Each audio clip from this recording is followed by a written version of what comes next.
నమస్కారం, ఘంటారావానికి స్వాగతం. ముందుగా ప్రధానాంశాలు. రాష్ట్రమంతటా సందడిగా సంక్రాంతి సంబరాలు, ఊరువాడ కోలాహలంగా వేడుకలు.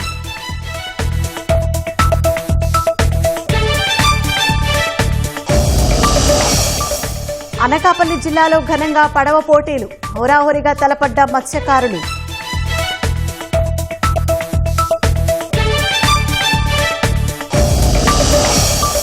నెల్లూరు జిల్లా కావలి సమీపంలో పట్టాలు తప్పిన గూడ్స్ ట్రాక్ దెబ్బతినడంతో రైళ్ల రాకపోకలకు అంతరాయం.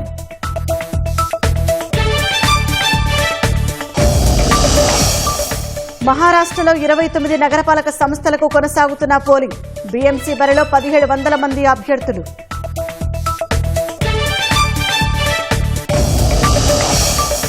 ఎన్ఐఏ చీఫ్ గా రాకేష్ అగర్వాల్ నియామకం, 2028 ఆగస్టు 31 వరకు విధులు.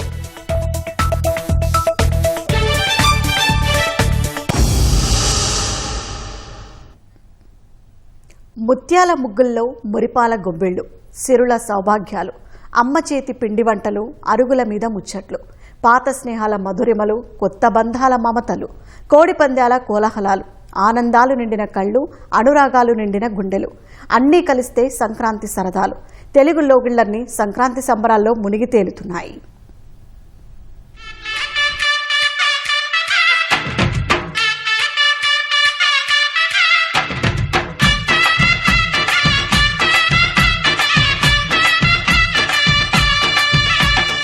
సంక్రాంతి అంటే సంక్రమణం. ఒక్కో నెలలో ఒక్కో రాశిలో ఉండే సూర్యుడు భోగి తర్వాత ధనుస్సు రాశి నుంచి మకర రాశిలోకి ప్రవేశించడమే మకర సంక్రాంతి. గ్లోబ్ పై ఎక్కడెక్కడో స్థిరపడిన తెలుగువారంతా తప్పకుండా జరుపుకునే పండుగ మన సంస్కృతి సంప్రదాయాలను తలచుకొని తన్మయత్వం చెందే వేడుక సంక్రాంతి. ఇది అచ్చమైన పల్లె పండుగ. అందుకే పట్టణాలు వెలవెలబోతుంటే సొంతూళ్లు కలకలలాడుతున్నాయి. సంక్రాంతి వచ్చిందే తుమ్మెదా, సరదాలు తెచ్చిందే తుమ్మెదా, కొత్త ధాన్యాలతో కోడి పంజాలతో ఊరే ఉప్పొంగుతుంటే. సంక్రాంతి లక్ష్మిని ఇంట్లోకి ఆహ్వానించేవే అందమైన రంగవల్లులు. అందమైన ముగ్గులకు పిల్లలు ముచ్చటగా రంగవల్లులద్దుతుంటే పెద్దలు మురిసిపోవడం, ఇంటిల్లిపాతిని ఆనందడోలికల్లో ముంచే మంచి తరుణం. అల్లుళ్లతో కొంటే మరదళ్లతో పొంగే హేమంత సిరులు.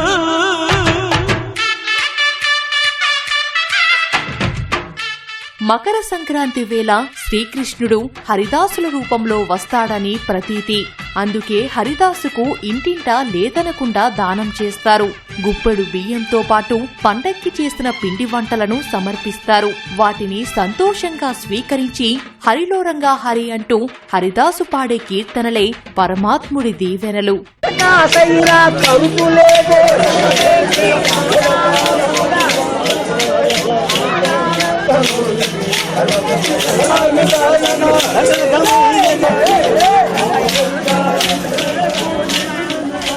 సంక్రాంతికి సందడంతా డూడు బసవన్నలదే.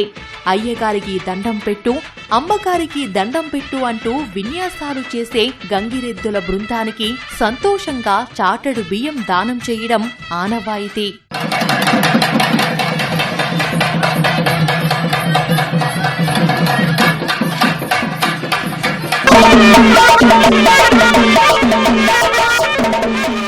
సంక్రాంతి స్పెషల్ వంటకం పాయసం. నట్టింటికి చేరిన కొత్త ధాన్యంతో పొంగలి చేసి దాన్నే ప్రసాదంగా పితృదేవతలకు పెట్టి ఇంటిల్లిపాది ఆరగిస్తే స్వర్గలోకం నుంచే ఆశీర్వదిస్తారనే నమ్మకం. అందుకే దీన్ని పెద్దల పండగ అని కూడా పిలుస్తారు. మంచి మర్యాదని పాప పుణ్యాలని నమ్మే మన పల్లెటూళ్ళు. ఇక సంక్రాంతి పిండి వంటలు ఏ మిఠాయి దుకాణానికి వెళ్లినా దొరకని పండగ రుచులు. నేతి అరిసెలు, కజ్జికాయలు, లడ్డూలు ఇలా ఒక్కోటి ఒక్కో మధురిమను పంచుతాయి. నీతి నిజాయితీ మాసిపోదు, మత్సలేని మనసు మాది, మంచి పెంచు మమత మాది, ప్రతి ఇల్లో బొమ్మరిల్లు. కనుమరుగైన ఉమ్మడి కుటుంబాల స్ఫూర్తిని ఏడాదికి ఒకసారైనా ఆస్వాదించే పండుగ సంక్రాంతి. ఉపాధి వేటలో ఎక్కడెక్కడో స్థిరపడ్డ వారంతా సొంతూళ్లకు చేరి అత్త, మామ, పిన్ని, బాబాయ్ అని పిలిచే పిలుపులు ఇంటింటా అనుబంధాల మాలికలు.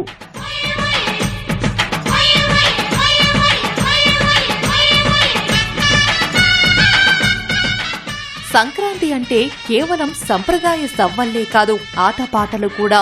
ముగ్గుల పోటీలు, ఎడ్ల పందాలు, కబడ్డీ వంటి గ్రామీణ క్రీడలు, కోడి పందాలు, ఇలా ఎటు చూసినా ఆనందోత్సాహాలే. అందుకే సంక్రాంతి అంటే ఇంటిళ్లపాదికి ఏడాదికి సరిపడా తీపి గుర్తుల్ని పంచే సకల శుభాల క్రాంతి. పాటే పంచామృతం మనసే బృందావనం తడితేనే ఒళ్ళు జల్లు పాటే మకరందము చూపే సిరిగంధము చిరునవ్వే స్వాతి జల్లు.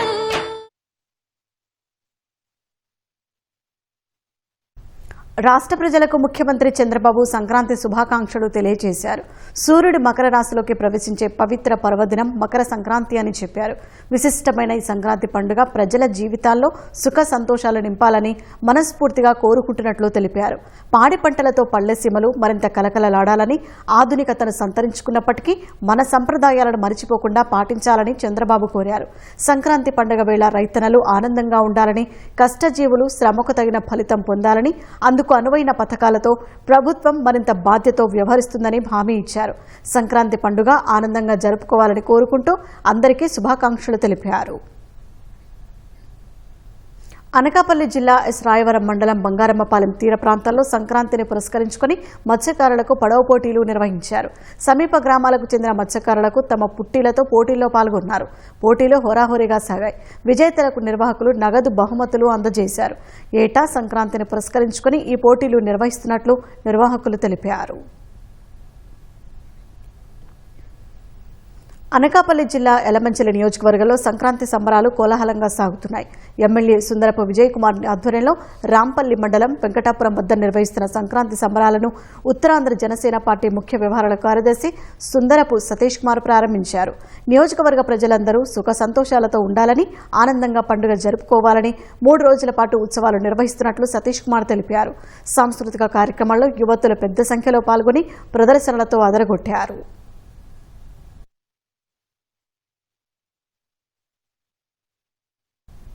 నెల్లూరు జిల్లా కావలి సమీపంలో గూడ్స్ రైలు పట్టాలు తప్పింది. పట్టాలు తప్పిన గూడ్స్ రైలులోని 2 పాల ట్యాంకర్ బోగీలు పక్కకు ఒరిగాయి. గూడ్స్ రైలు పట్టాలు తప్పడంతో ట్రాక్ దెబ్బతింది. దీంతో పలు రైళ్ల రాకపోకలకు అంతరాయం ఏర్పడింది. గూడ్స్ రైలు నిజామాబాద్ నుంచి రేణిగుంట వస్తుండగా కావలి సమీపంలో ఘటన జరిగింది. రైల్వే సిబ్బంది మరమ్మతులు పూర్తి చేశారు. రైల్వే అధికారులు ఘటనపై విచారణ చేపట్టారు. రైలు ప్రమాద హెచ్చరికలు తెలిపే సైరన్ మోతతో తెల్లవారుజామున అధికారులు అప్రమత్తమయ్యారు.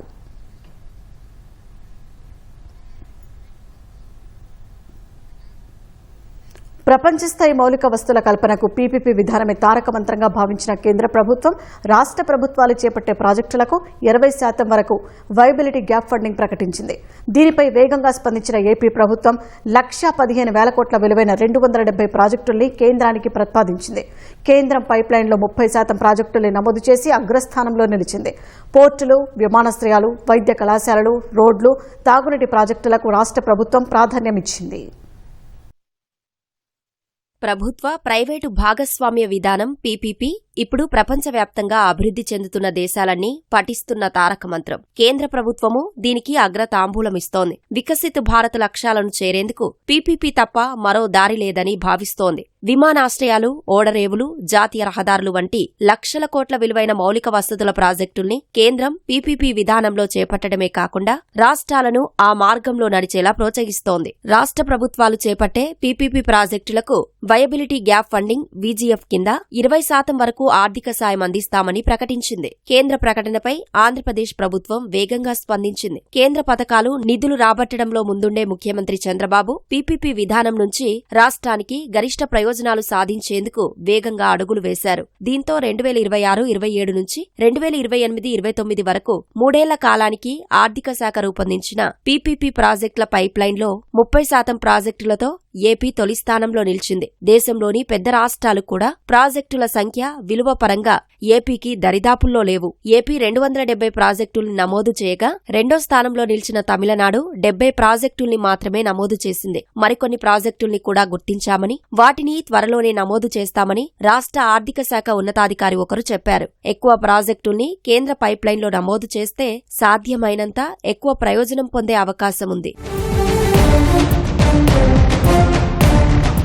కేంద్ర ఆర్థిక శాఖ పీపీపీ పైప్లైన్లో మొత్తం 17 లక్షల కోట్ల విలువైన 852 ప్రాజెక్టులు నమోదు చేసింది. వాటిలో రాష్ట్రాలు, కేంద్రపాలిత ప్రాంతాల ప్రాజెక్టులు 620 కాగా అందులో ఏపీవే 270 ఉన్నాయి. ఈ 620 ప్రాజెక్టుల విలువ 3,84,799 కోట్లు మాత్రమే. మిగతావన్నీ వివిధ రాష్ట్రాల్లో ఆయా కేంద్ర ప్రభుత్వ శాఖలు అమలు చేసే ప్రాజెక్టులు. పీపీపీ విధానం ప్రాముఖ్యతను ఎప్పుడో గుర్తించిన కూటమి ప్రభుత్వం అధికారంలోకి వచ్చినప్పటి నుంచి ఆ దిశగా విస్తృత కసరత్తు చేస్తోంది. పీపీపీ విధానంలో చేపట్టే ప్రాజెక్టులకు రాష్ట్ర ప్రభుత్వం కూడా విజయం ప్రకటించింది. గత బడ్జెట్లోనే 2,000 కోట్లు కేటాయించింది. పీపీపీ ప్రాజెక్టుల కోసం ఆర్థిక శాఖలో ప్రత్యేక సెల్ ఏర్పాటు చేసింది. కేంద్రం తరహాలోనే రాష్ట్ర ఆర్థిక శాఖ కూడా పీపీపీ ప్రాజెక్టు పైప్లైన్ సిద్ధం చేసింది.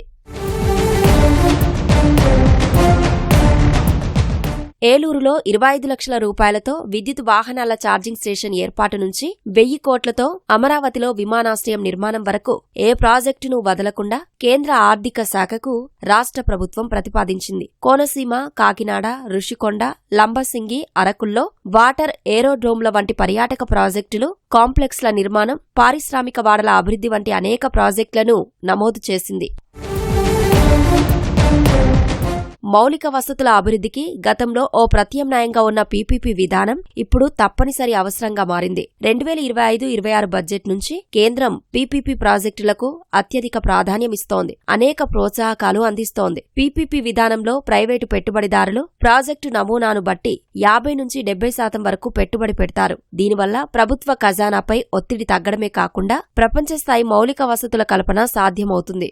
ఆధునిక సాంకేతికత, సాధన సంపత్తి సహాయంతో ప్రాజెక్టుల్ని వేగంగా పూర్తి చేయడం సాధ్యపడుతుంది. గడువు ముగిసే వరకు వాటి నిర్వహణ కూడా ప్రైవేటు సంస్థలే చూసుకుంటాయి. భారీగా ఉపాధి కల్పన, సప్లై చైన్ మేనేజ్మెంట్, ప్రాంతీయ అనుసంధానం ఏర్పడుతుంది. లాజిస్టిక్స్ సదుపాయాలు మెరుగవుతాయి. ఆర్థిక అభివృద్ధి వేగంగా సాకారమవుతుంది. పీపీపీ విధానంతోనే పేద ప్రజలకు వైద్యం మరింతగా చేరువవుతుందని స్పష్టం చేస్తూ కేంద్రం రాష్ట్రానికి మరో లేఖ రాసింది. ప్రజలకు వైద్య, ఆరోగ్య సేవల్ని మరింత విస్తృతంగా అందుబాటులోకి తెచ్చేందుకు పీపీపీ విధానాన్ని అవలంబించాలని కేంద్ర ఆరోగ్య శాఖ రాష్ట్రానికి సూచించింది. ఈ మేరకు పీపీపీపై సూచనలు చేస్తూ కేంద్ర వైద్య ఆరోగ్య శాఖ సంయుక్త కార్యదర్శి విజయ్ నెహ్రా రాష్ట్ర వైద్య ఆరోగ్య శాఖ కార్యదర్శి సౌరభ్ గౌర్కు సోమవారం 27 పేజీల లేఖ రాశారు. వైద్య విద్య విస్తరించడానికి పీపీపీ అత్యంత అనుకూల సాధనమని కేంద్ర ఆరోగ్య శాఖ మంత్రి జేపీ నడ్డా ఇటీవలే లేఖ రాశారు. దానికి అనుబంధంగానే ఈ లేఖ రాస్తున్నట్లు నెహ్రా తన లేఖలో ప్రస్తావించారు. వైద్య సేవల డిమాండ్, వాటి లభ్యత మధ్య అంతరాన్ని పూరించేందుకు పీపీపీ విధానం ఉపయోగపడుతుందని పేర్కొన్నారు. క్యాన్సర్ స్క్రీనింగ్, వ్యాధి నిర్ధారణ కోసం డే కేర్ సెంటర్ల ఏర్పాటుకు పీపీపీ అనువైన విధానమని స్పష్టం చేశారు. ఎక్విప్, ఆపరేట్ అండ్ మెయింటైన్ పద్ధతిలో పీపీపీ విధానంలో న్యూక్లియర్ మెడిసిన్ సేవల లభ్యతను పెంచాలని కేంద్రం సూచించింది. ఈ విధానంలో ప్రైవేటు భాగస్వామికి చెల్లింపులపైన లేఖలో మార్గదర్శకాలు జారీ చేసింది. అంటువ్యాధులను ప్రాథమిక దశలోనే గుర్తించి తక్షణ చర్యలు తీసుకోవడంలో ప్రజల్ని కూడా భాగస్వాములను చేయాలని వైద్య ఆరోగ్య శాఖ నిర్ణయించింది. ఈ దిశగా కేంద్ర ప్రభుత్వం డిసీజ్ సర్వైలెన్స్ ప్రోగ్రాం కింద రూపొందించిన integrated health information platform IHIP web link ద్వారా ప్రజల నుంచి ఫిర్యాదులు స్వీకరిస్తామని వైద్య ఆరోగ్య శాఖ కమిషనర్ వీరపాండియన్ తెలిపారు. పరిసరాల అపరిశుభ్రత, మురుగునీటి డ్రైనేజీ వ్యవస్థ సక్రమంగా లేకపోవడం, తాగునీరు కలుషితమవ్వడం వంటి కారణాలతో కొన్ని ప్రాంతాల్లో ప్రజలు వాంతులు, విరేచనాలు, ఇతర అంటువ్యాధుల బారిన పడుతున్నారని పేర్కొన్నారు. ఈ తరహా ఘటనలు పలు సందర్భాల్లో క్షేత్రస్థాయి సిబ్బంది ద్వారా సకాలంలో పై స్థాయి అధికారులకు చేరడంలో జరుగుతున్న జాప్యాన్ని అధిగమించేందుకు వ్యాధుల నియంత్రణలో ప్రజలను కూడా భాగస్వాములను చేయాలని నిర్ణయించినట్లు వెల్లడించారు. వెబ్ లింక్ ద్వారా రాష్ట్రంలోని అన్ని జిల్లాల ప్రజలు తమ ప్రాంతాల్లో ప్రబలుతున్న వ్యాధులు, వాటి ఉధృతి వివరాల నమోదుకు అవకాశాన్ని కల్పిస్తున్నామన్నారు. ప్రజలు నమోదు చేసిన సమాచారం క్షణాల్లోనే క్షేత్రస్థాయి నుంచి జిల్లా, రాష్ట్ర స్థాయి అధికారులకు చేరుతుందని కమిషనర్ వివరించారు. ఈ అలర్టుల ఆధారంగా క్షేత్రస్థాయి సిబ్బంది నుంచి ఉన్నతాధికారుల వరకు అప్రమత్తమై వెంటనే అవసరమైన చర్యలు చేపడతారన్నారు. ఈ కొత్త అవకాశం ద్వారా ప్రజలు అంటువ్యాధుల నివారణకు సహకరించాలని కోరారు. ఈ ఆర్థిక సంవత్సరంలో 9 నెలలు గడిచిపోయిన స్థితిలో రాష్ట్ర ఆర్థిక పరిస్థితి గత ఏడాది కన్నా మెరుగ్గా ఉంది. ఏప్రిల్ నుంచి డిసెంబర్ నెలాఖరు వరకు 3 త్రైమాసికాల్లో కలిపి కిందటి ఏడాదితో పోలిస్తే రాష్ట్ర సొంత రాబడి 4% పెరిగింది. ఇది కిందటి ఏడాది 65,102 కోట్లుగా నమోదు కాగా ఈసారి 67,409 కోట్లకు పెరిగింది. ప్రత్యేక మార్జిన్తో కలిపి కిందటి ఏడాది 71,097 కోట్లు వస్తే ఈసారి 74,163 కోట్ల మేర రాష్ట్రం సొంత రాబడిని సాధించింది. కిందటి ఆర్థిక సంవత్సరం కన్నా స్టాంపులు, రిజిస్ట్రేషన్లు, కార్పొరేషన్లు గనుల శాఖ రాబడి అధికంగా ఉంది. ఎక్సైజ్ శాఖ రాబడి తగ్గింది. రాష్ట్ర సొంత రాబడిలో డిసెంబర్లో మంచి ఫలితాలు వచ్చాయి. లక్ష్యం కన్నా 10% అధికంగా రాబడి సాధించారు. దేశంలోని అత్యంత ధనిక corporation Brihan Mumbai municipal corporation సహా మహారాష్ట్రలోని 29 నగరపాలక సంస్థలకు పోలింగ్ కొనసాగుతోంది. బీజేపీ నేతృత్వంలోని అధికార మహాయుతి ఠాక్రే సోదరుల ఉమ్మడి కూటమి మధ్య దేశ ఆర్థిక రాజధానిలో ప్రధాన పోటీ నెలకొంది. మహారాష్ట్ర వ్యాప్తంగా 29 నగరపాలక సంస్థల్లో 893 వార్డులకు ఉదయం 7:30కు ప్రారంభమైన పోలింగ్ సాయంత్రం 5:30 వరకు జరగనుంది. అన్ని చోట్ల కలిపి మొత్తం 15,931 మంది అభ్యర్థులు బరిలో నిలవగా 3.48 కోట్ల మంది ఓటర్లు వారి భవితవ్యాన్ని ఈవీఎంలలో నిక్షిప్తం చేయనున్నారు. ముంబైలో 227 వార్డుల్లో 1,700 మంది అభ్యర్థులు బరిలో ఉన్నారు. అన్ని కార్పొరేషన్లలో 25,000 మంది పోలీసులు మోహరించారు. రేపు ఓట్లు లెక్కించి ఫలితాలను ప్రకటించనున్నారు. ఉగ్రవాద వ్యతిరేక ఆపరేషన్లలో నిష్ణాతుడైన రాకేష్ అగర్వాల్ను కేంద్రం national investigation agency NIA director జనరల్గా నియమించింది. హిమాచల్ ప్రదేశ్ క్యాడర్కు చెందిన 1994 బ్యాచ్ ఐపీఎస్ అధికారి అగర్వాల్ ప్రస్తుతం ఎన్ఐఏ ప్రత్యేక డైరెక్టర్ జనరల్గా బాధ్యతలు నిర్వహిస్తున్నారు. ఆయన పదవి విరమణ చేరున్న 2028 ఆగస్టు 31వ తేదీ వరకు ఎన్ఐఏ చీఫ్గా విధులు నిర్వర్తిస్తారని సిబ్బంది నియామకాల మంత్రిత్వ శాఖ ఉత్తర్వుల్లో పేర్కొంది. ఆంధ్రప్రదేశ్కు చెందిన ఐపీఎస్ అధికారి పూరన్ కుమార్ ఆత్మహత్య కేసులో వేధింపులు, కుల వివక్ష ఆరోపణలు ఎదుర్కొంటున్న హర్యానా మాజీ డీజీపీ శత్రుజిత్ సింగ్ కపూర్ను Indo Tibetan border police ITBP director జనరల్గా నియమించారు. ఆయన పదవి విరమణ తేదీ అయిన 2026 అక్టోబర్ 31 వరకు ఐటీబీపీ డీజీగా ఆయన పనిచేయనున్నారు. ప్రస్తుతం ఐటీబీపీ చీఫ్గా ఉన్న ప్రవీణ్ కుమార్ను సరిహద్దు భద్రతా దళం బీఎస్ఎఫ్ అధిపతిగా నియమించారు. ఆయన పదవి విరమణ తేదీ అయిన 2030 సెప్టెంబర్ 30 వరకు ఈ పదవిలో కొనసాగనున్నారు. కర్ణాటక బీదర్ జిల్లా తాళమడిగి వంతెన సమీపంలో గాలిపటం దారం మెడకు చుట్టుకుని సంజు కుమార్ హోసమణి అనే వ్యక్తి మృతి చెందారు. బాంబుళ్లగి నుంచి హమ్నాబాద్ వైపు బైక్పై వెళ్తుండగా ఈ ప్రమాదం జరిగింది. తీవ్రంగా గాయపడిన హోసమణి తనకు జరిగిన ప్రమాదం గురించి కుమార్తెకు ఫోన్ చేసి చెప్పారు. స్థానికుల అంబులెన్స్కు సమాచారం ఇవ్వగా అది ఘటనా స్థలానికి చేరుకునేలోపే ప్రాణాలు కోల్పోయాడు. ఈ ఘటనపై మన్నా ఎక్కెల్లి పోలీసులు కేసు నమోదు చేసి దర్యాప్తు చేస్తున్నారు.